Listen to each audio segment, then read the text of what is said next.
তুই নাকি আগে যেছস, তাই আবার আইসস কে? কদেহি শুনবি, তাই শোন কথাগুলা। আসলে হয়েছিল কি, এই যে আমার ফোনে একটা রিংটোন আসে, তারপরে আমি শুনি কি আমাকে বলতেছে যে মিষ্টি খাওয়াবি না।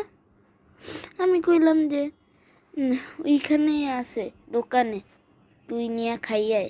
তারপরে হে কয় যে নাকি আমার এই অ্যাকাউন্টে তার জন্য 1 পয়সা কম দিছে। তারপরে ধরতে গেলাম, দেখি যে মেট্রো রেলে চলে গেল।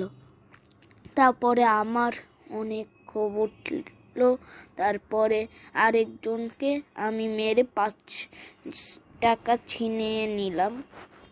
তারপরে আমি একটা সস্তা সুপারভাইজার্সের কাজ ভাড়া করলাম। সেখান দিয়ে আমি একজন লিডার বেছে নিলাম।